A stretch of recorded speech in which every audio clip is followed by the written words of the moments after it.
Nous avons beaucoup parlé récemment de la manière de trouver de bonnes affaires.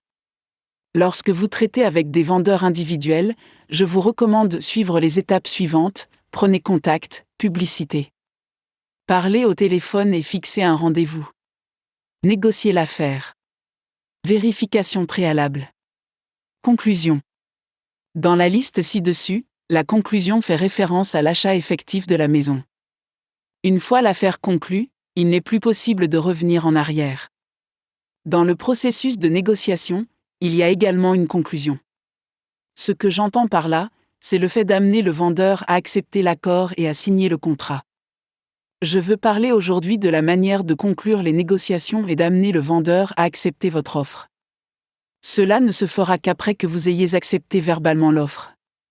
Pour certaines raisons, les gens ont peur de cela. J'ai en fait été dans la maison avec d'autres investisseurs quand ils suivaient un accord mais n'ont pas obtenu la signature du vendeur, ils se sont opposés à leur propre offre, c'est fou. Il existe de nombreuses règles, notamment en ce qui concerne les saisies immobilières, qui donnent au vendeur le temps de se retirer après la signature.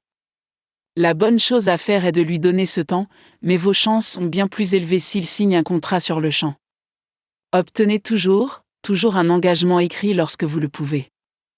Je n'apporte jamais rien à la maison, donc une fois que nous sommes à la table de la cuisine et prêts pour la paperasse, je reviens sur tous les termes dont nous avons parlé et je leur demande si je dois aller chercher les accords. Cela se passe comme suit. Investisseur, je pense que nous pouvons nous mettre d'accord sur ces conditions. Vous voulez donc nous vendre votre maison pour 90 000 € en espèces et vous voulez la totalité de votre argent dans les 2 semaines à venir. Est-ce que j'ai bien compris ? Vendeur, oui, c'est ce que nous avons convenu. Investisseur, je suis sûr que ce ne sera pas un problème, est-ce que cela a du sens pour nous d'aller de l'avant et de rédiger un contrat ? Vendeur, oui, en avez-vous un ? Investisseur, normalement, j'en ai quelques-uns dans la voiture. Cela vous dérange si je vais vérifier ? Vendeur, non. Investisseur, je reviens tout de suite. Quand je reviens, je dois revenir ici ou vous voulez que je frappe à nouveau ?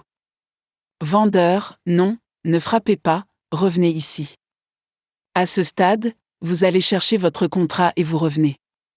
Asseyez-vous et sortez le contrat.